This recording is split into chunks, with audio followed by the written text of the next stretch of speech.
लोक काय काय शिकली सवरलेली श्रीमंत खुशाल. ताई तुमचा प्रोग्राम ठेवायचा होता.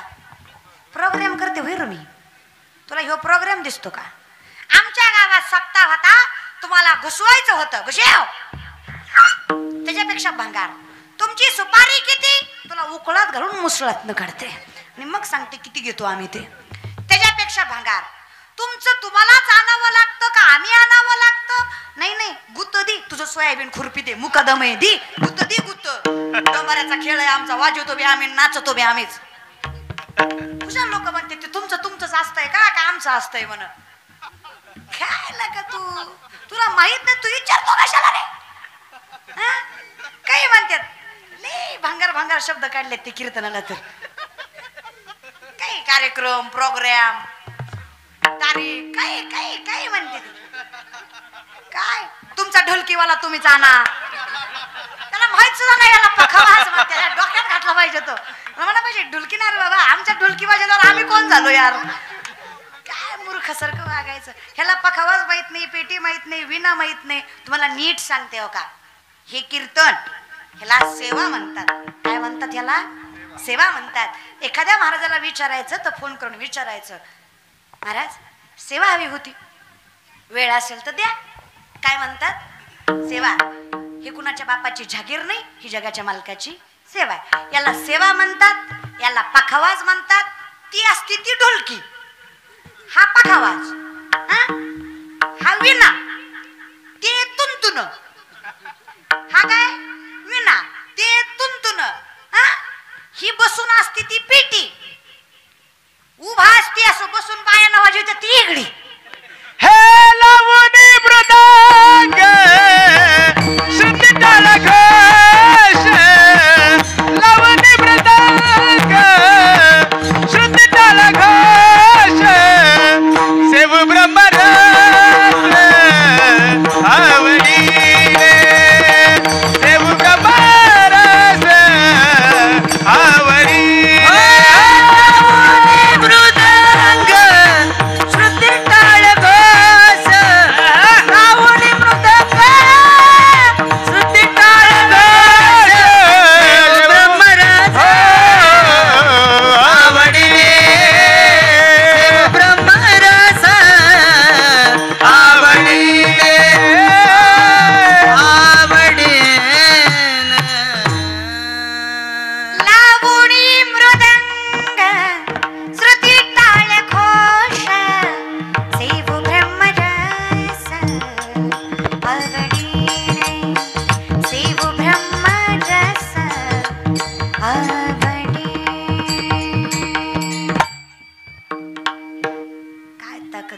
सेव ब्रह्मरस. अमृतापेक्षा गोड जे ना, अमृताहुनी गोड नाम तुझे देवा, मन माझे केशवा का बानागे. एवढं विचित्र म्हणजे तर थांबतो त्याला कीर्तन म्हणायचं. आणि जे कीर्तनातही ज्याचं थांबत नाही त्याला माणूस म्हणायचं नाही दादा, बर का. माणसं म्हणतात पाप पाप म्हणजे काय असतं. आणि कीर्तनात बसून ज्याला कीर्तनात मन लागत नाही ते पाप आहे. आई बाप असून ज्याला किंमत कळली नाही ते पाप आहे. माणूस असून ज्याला माणुसकी समजली नाही ते पाप आहे. अरे पंढरीत जाऊन ज्यानं चंद्रभागेत पाय बुडवले नाही ते पाप आहे. पाप पाप म्हणजे काय असतं? स्वतःचं हित ज्याला कळत नाही ते सगळ्यात मोठं पाप आहे. आपलंच चांगलं कळत नाही म्हटल्यावर अजून काय पाहिजे.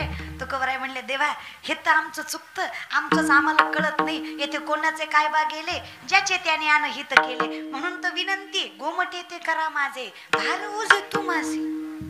तुम्ही संत मंडळीच आहे जे माझं चांगलं सांगू शकता. कारण लोकाला माझं चांगलं व्हावं अशी इच्छा, ते मुद्दाम मला चुकीचं शिकवतात. सांगा ना इमानदारीनं दादा, पहिलं व्यसन तुम्ही तुमच्या पैशानं केलं का?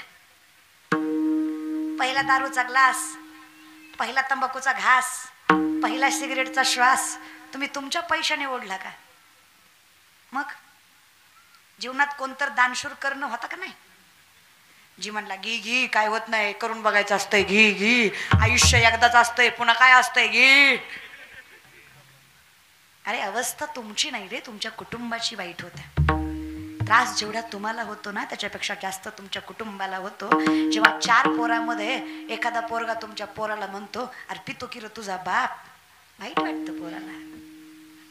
आणि कुठलं तोंडानं आम्ही तरी सांगावं समाजाला, हो की नाही? आणि फार पुढच्या पिढीला नावं ठेवण्यात मजा नसते रे.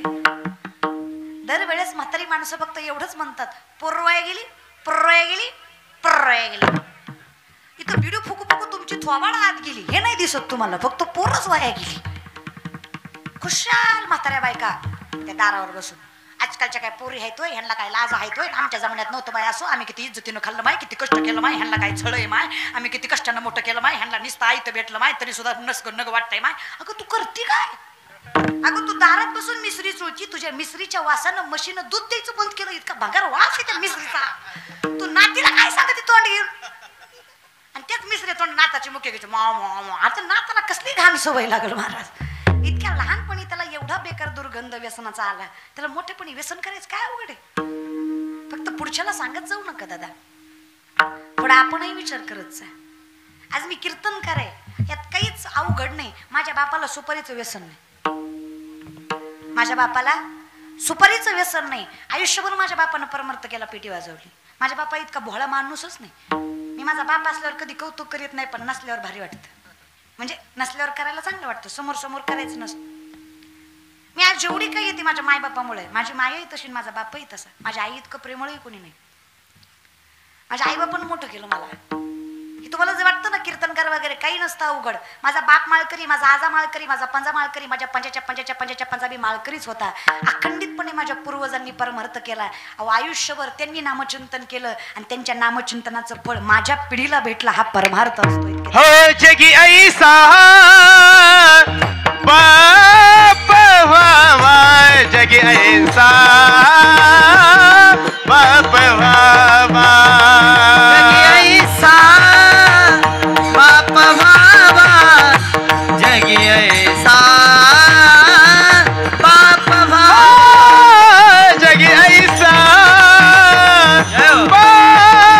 व्हावा, जगी ऐसा बाप व्हावा, जगी ऐसा बाप व्हावा, जगी ऐसा बाप व्हावा. गोष्ट दाखवतात. कायम बघायचं, बायकांचा मोबाईल असला की शिवण क्लास, साड्या, कुकिंग हे जे जास्त व्हिडिओ येणार. त्यांचं इष्ट फिरवलं की तेवढंच येतं. आता मृदंगवाचा त्यांच्याकडे कीर्तनाचे व्हिडिओ जास्त येणार, माऊलींचं येणार, विठोबाचं येणार. आमच्याकडे विठोबाचे माऊलींचे जास्त आहे, कारण आम्ही तर वापरतो. म्हणजे मोबाईलला माहित आहे तुम्हाला जे आवडतं तेच ते तुम्हाला दाखवतं. कळतं? आयुष्यही तसंच आहे. जे तुम्हाला आवडतं आयुष्यात तेच तुम्हाला मिळणार आहे. मग तुमची आवड काय असावी हे तुमच्या बुद्धिमत्तेवर आहे. आणि जर जगाच्या मालकाची आवड असेल तर आयुष्यात काय कमी पडणार आहे सांगा ना. घालून या भार राहिलो विरविले संती विठोबासे. काय कमी केलं जगाच्या मालकानं सांगा ना. लेकर रडायला लागली तुकोबाची घरात. विषयाकडे आलात का तुम्ही? विषयाकडे आलात का तुम्ही? लेकर कोंडली होती ना माहेरी जायचं म्हणून. तुम्ही फिरत जा पण जागेवर येत जा. म्हणून सुरुवातीपासून कीर्तन ऐकायचं. जिम्मत ना आलंय त्याला काहीच गोळ कळत नाही महाराज बरं का. आपलं कीर्तन सुरुवातीपासून शेवटपर्यंत ऐकलं तर मेळ लागतो, नाही तर फक्त मुद्दे कळतात, कीर्तन नाही. या विषयाकडे कशी माय म्हणावं रे विठ्ठला, कसं माय म्हणावं तुला. लेकर आत कोंडली आवलीनं. तुकोबा आणि आवली माहेरी चालले आवलीच्या. लेकर रडताय जगाच्या मालकानं सहन झालं नाही. त्रैलोक्याचा मात विश्वाचा जगजनार्दन सामर्थ्यवंत पांडुरंग विटेवरचा मालक माझा. अहो योगी तपस्वी ऋषी मुनी झाडावर उलट टांगून तपश्चर्या करतात, तरी सुद्धा जगाचा मालक त्यांना भेटेल असं नाही.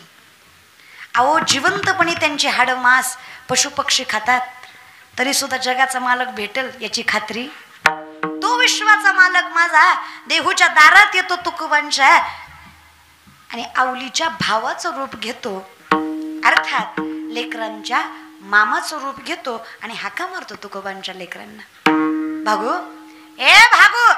भागीरथी नाव आहे तुकोबाच्या मुलीचं. कोण आहे? अगं मामा आहे तुझा.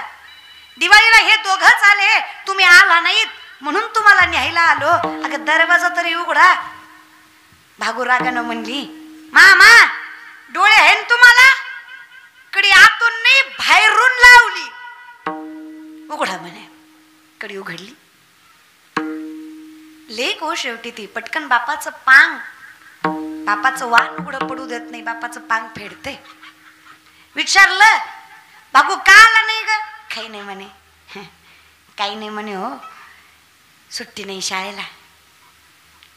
मामा म्हणला मामाला मामा बनी होती का? दिवाळीत तुझ्या बापाने शाळा ठेवली होती का? दिवाळीत सुट्ट्या असतात ना, का आली नाही खरं सांग. रडू आवरलं नाही. भागूला लहानगी होती ती 6-7 वर्षाची.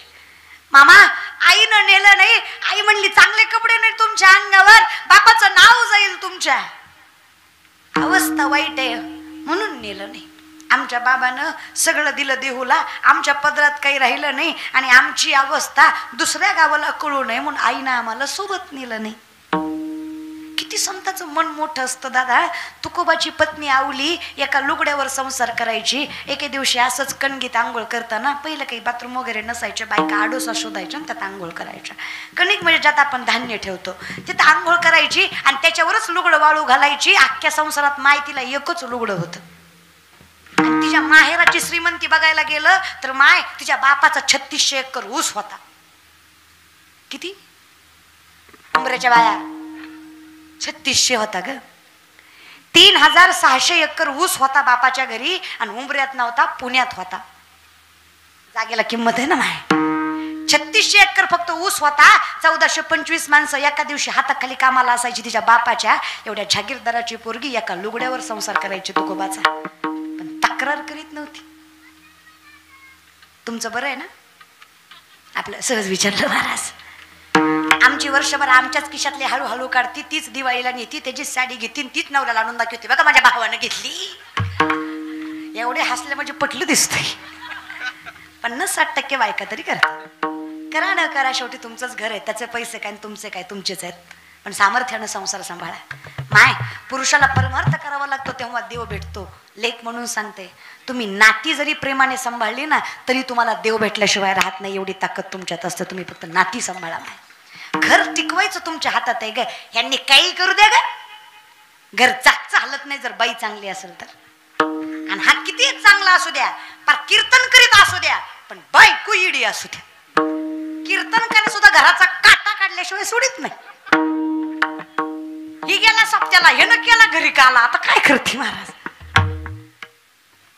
बायको चांगलं भेटणं हे आयुष्यातलं सगळ्यात मोठं सौभाग्य आहे. ज्याला पत्नी योग्य भेटली त्याला परमात्मा भेटला असं सामर्थ्याने शास्त्र सांगतं. बायको चांगली भेटणं ही विठ्ठलाची सगळ्यात मोठी कृपा आहे. नाही पोरगा माळकरी, सून माळकरी करा ना. नाही सून बी खटकाच्या वाहनाचीच भेटली, लेकरं तरी माळकरी करा ना. तू तरी आजकाल तर बायकालाच जास्त आवडतो. तीच म्हणते आणा की आज. तू जाऊ दे मोरदे तिकडे, मला काय करायचं म्हणा, इकडे घ्या मला विषयाकडे घ्या. कुठं मला पुन्हा लोक तुझ्या काय बापाचं खातो का महाराज. खरंय बाबा तुमचंच खरंय, कुठं आम्ही तर तुम्हाला काय सांगायचं जावं. पण मी एक मात्र नक्की सांगते, ज्याच्या गळ्यात तुळशीची माळ आहे ते मरत नाही. बघता काय नाही मरत तसलं बघू नका बरं का. नाही मरत म्हणलं तर ते म्हणले उगा ऐकतो म्हणून काही बोलती का गा. डोळ्या देखत पेटले ती मरत कशी नाही, ती मरत येते. मरत नाही असं नाही हो दादा. मरण कोणाला टळलं दादा. लल्लाटी जे लिहिले न पुसेगा काही केले. माऊली सांगतात 5व्याच दिवशी 6वी माथ्यावर आयुष्य लिहिते. मृत्यू 5व्याच दिवशी लिहिलेला असतो. म्हणून तर 5व्या दिवशी दिवस रात्र जुन्या बायका दिवा चालू ठेवायच्या का तर 6वीचं अक्षर नीट यावं चुकून. आता लेकरू जन्मलं की 3ऱ्या सेकंदाला फेसबुकला पोस्ट असते, बेबी इज कम.